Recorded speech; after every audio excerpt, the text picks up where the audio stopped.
It ain't human! Kill it!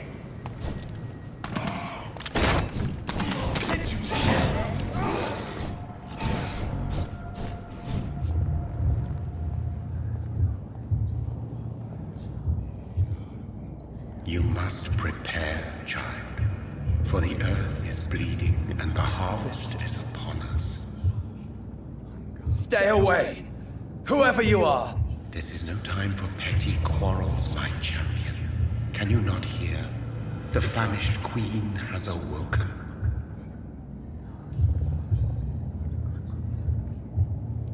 I am not your champion. But of course you are, son. As surely as you are the blood of my blood. I had to kill Mary. I have known your pain, child. Do not succumb to... Silence! I dismiss you, now! The land calls for a champion. All and everyone needs you. Silence! I'm tired of all these puppet shows.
Welcome back to my humble shelter, Dr. Reed.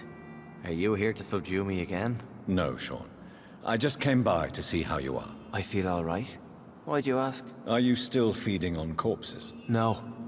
It's almost as though the blood you forced me to drink has provided me eternal satisfaction.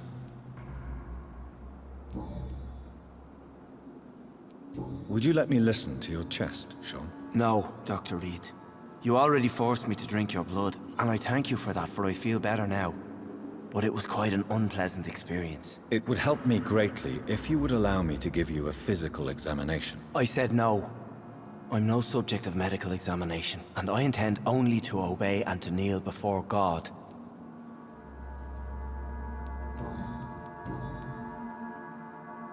How is the sanitary situation in this part of town? I think it's acceptable. Fewer cases of sickness recently. I thank the Lord for his mercy. How are things in your shelter? Between the mortals and the immortals, I mean. Even if we're all children of God, I've always maintained a strict frontier between the two communities. What if food became scarce? Wouldn't the immortals in your flock be tempted to feed on the living? Wouldn't you? The Scals can feed on the dead, Doctor. And until Judgment Day, mortals will continue dying. What do you fear? A few years ago, a Scal decided to pay a nocturnal visit to my sleeping customers. He got caught licking their necks in the dark. Since then, I have added a lock to the door.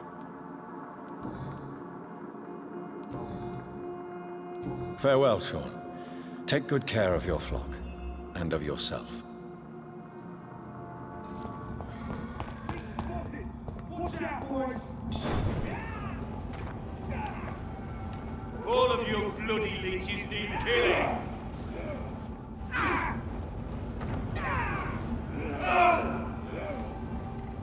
Killing's all you deserve. So this is where she lives. What a splendid house.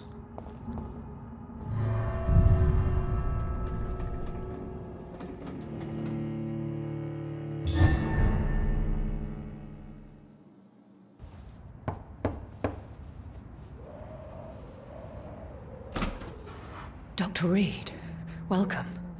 How are you? As good as one can be, considering the circumstances. Yes. Death and affliction seem prevailing themes of late. Please, come in. We have much to discuss. I hope I haven't disturbed you. Not at all. Actually, I was counting on you visiting me tonight. How strange, this painting. Beautiful, melancholic, yet with a haunting dignity. Indeed. A long time ago, a friend asked me to paint this for him, but I kept it in the end. I did not know you were a painter, my lady. There are many things you do not know about me, young Ekon. Please, call me Jonathan. Please excuse my behavior, Jonathan. I tend to tease my friends when uneasy. What is bothering you, my lady? Your letter was quite alarming. We will talk about this in a few minutes. For now, I would like you to tell me about yourself. How have you been since we last met, my friend? I came to the conclusion that my maker, whoever he might be, must be a powerful vampire. Certainly extremely old. How have you reached this conclusion? He is the only immortal I've seen appear in an ethereal form. His voice, his words seemed ancient. It was disturbing. I am afraid you are right. The simple fact that your blood made Mary such a strong Ekon proves that you must be of ancient lineage. I felt this power, radiating like an aura every time he appeared. Most ancestral vampires of England were killed by the Guard of Prewen half a century ago. I wonder who your maker could be. You have no idea who he could be? Some of the Ancient Ones fled England. Some may still be in hiding. All I know is you, my friend, are a pawn in some secret and obscure game of chess. My sister Mary. She was made a vampire in the same way I was. She was the one killing all those people everywhere I went. Vengeance is a powerful force for those betrayed. Made vampire through careless error. Victims by surprise. I swear I did not intend that. If only I had known then how vampires are created. That is the scientist speaking. In truth, most of us do not know how it really works. Personally, I make sure my prey will not return to haunt me. What do you mean? I am merciless, Jonathan. I only feed on the dying, and I make sure they are dead before leaving their remains. In the end, she implored me to put an end to her misery. But still, I felt I had taken her life twice. I am so sorry for my accidental cruelty. Had I known your dear Mary was still alive, I would never have sent you to pray for her soul in that church. There is no need to apologize, my lady. Your words have been most helpful in these difficult times. Thank you, my friend. If only we could have guided your poor sister through her terrible nightmare. I think I should ask the questions, your ladyship. After all, it was you who invited me to settle this most urgent of matters. Fair enough, Jonathan. The situation is critical. We do not have the luxury for etiquette. Please do not misunderstand me. I would be delighted to discuss mundane matters and idle trivialities. If we survive the dark nights to come, we shall have all the time in the world to speak, you and I. For now, please follow me, Jonathan. I must say, your house is exquisite. One of the advantages of living forever is having the time to be selective with one's furnishings. I took the liberty of having tea served. You can still drink tea. Can't keep it down, but I do so enjoy the aroma. Let us toast to make-believe.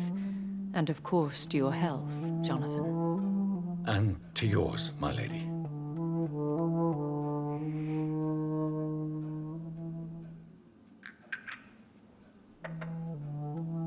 Please, call me Elizabeth. So, my lady, why truly did you invite me here? I've been asked to deliver an official invitation to meet the Ascalon Club. Who are they?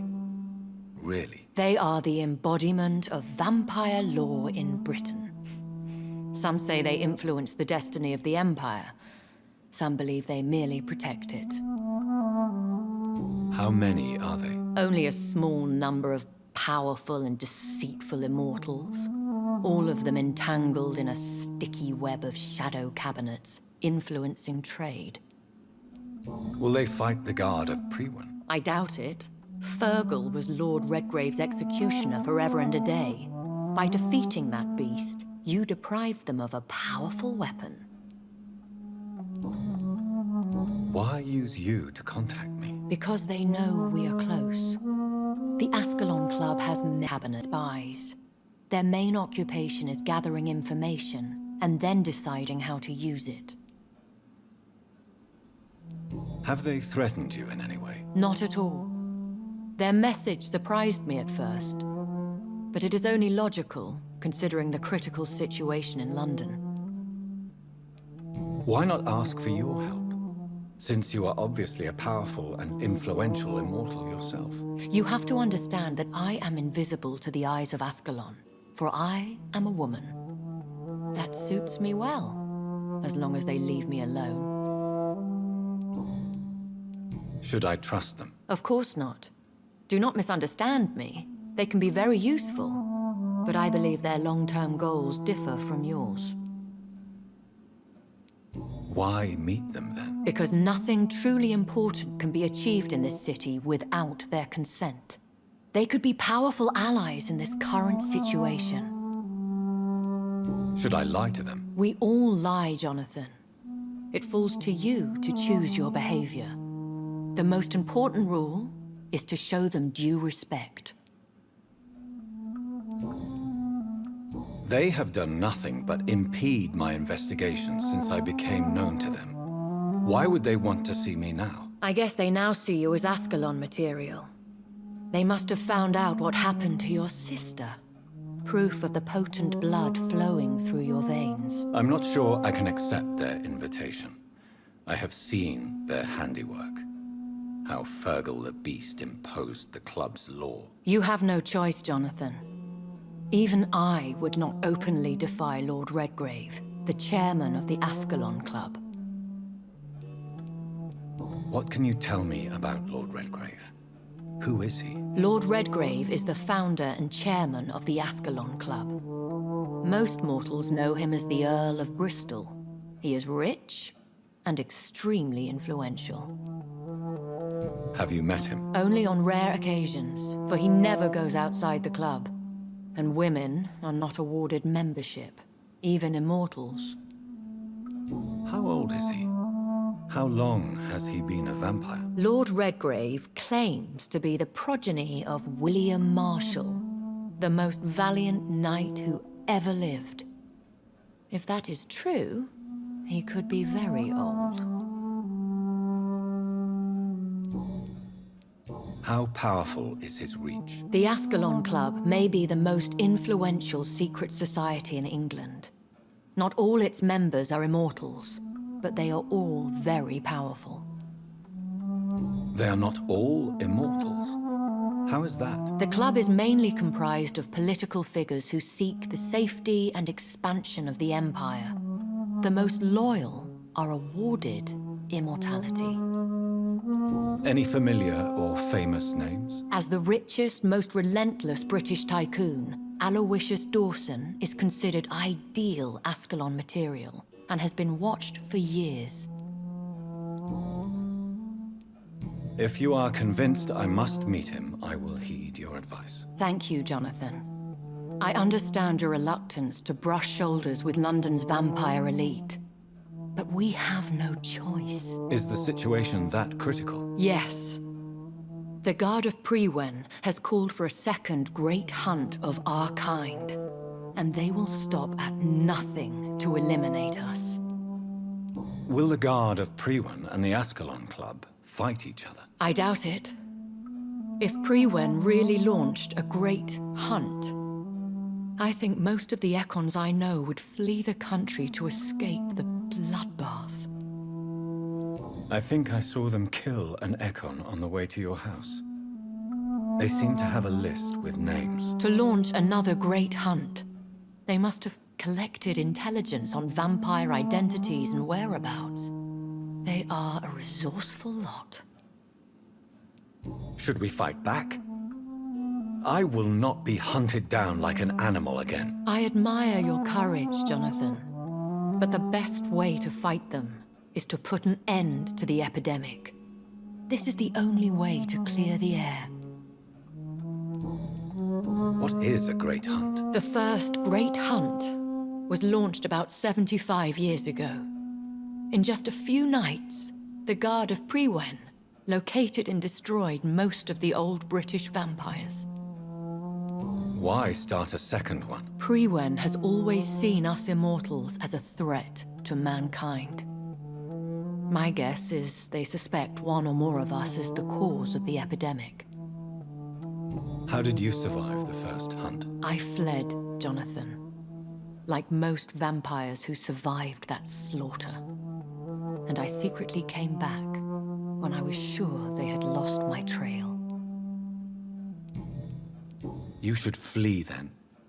Leave London, the country even. I have seen the Guard in action. They are merciless. Your concern warms my heart, Jonathan. But fear not. If the situation gets too dangerous, I shall retreat to my secret Scottish manor. I could hide you in my luggage, if you wish. Thank you for the offer.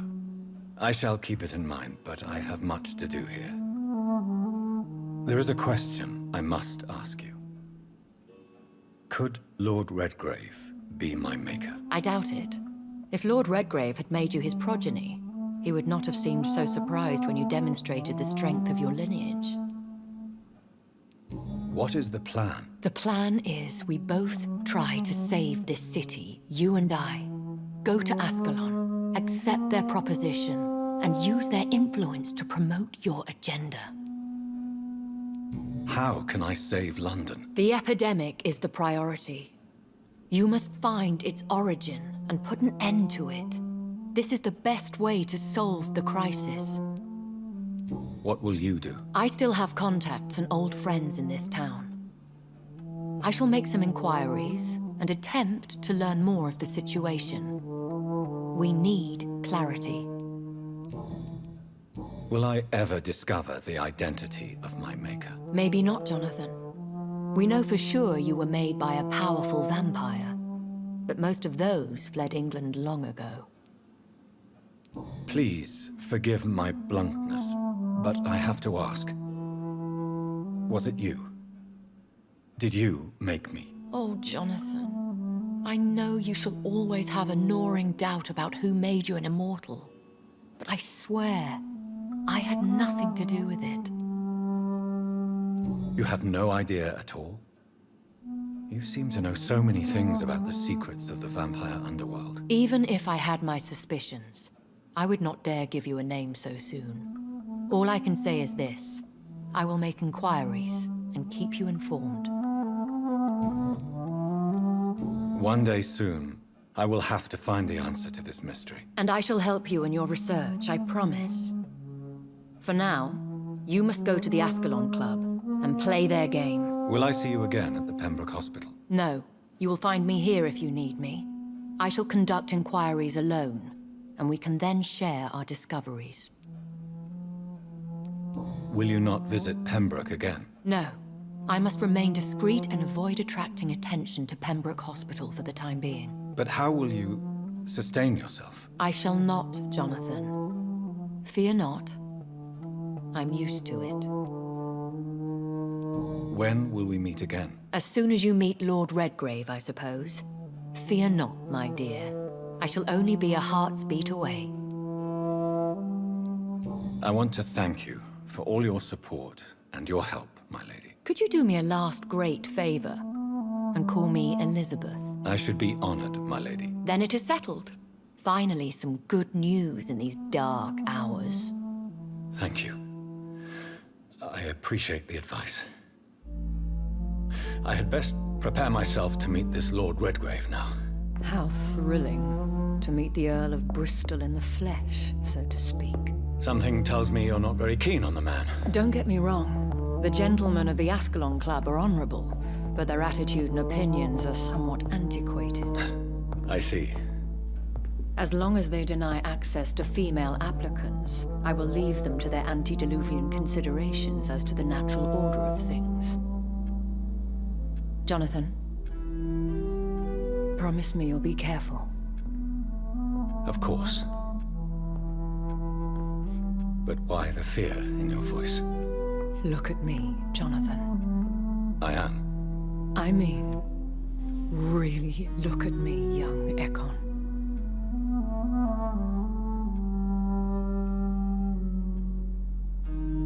We may be deceptive by nature, but this heart of mine has always told the truth.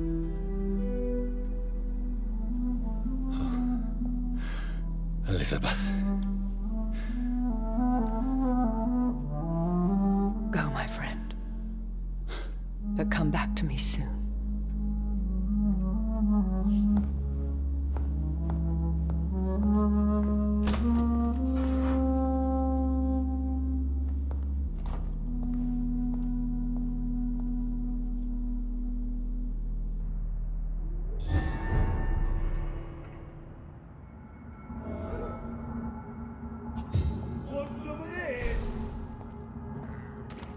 So, time to visit the Ascalon Club. All of you bloody leeches need killing.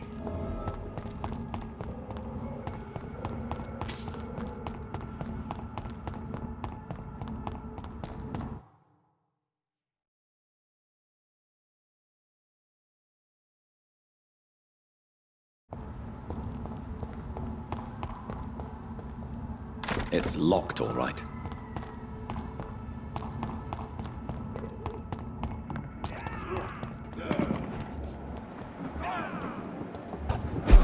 Filthy piece of shit! Over there! There's one of them vermin!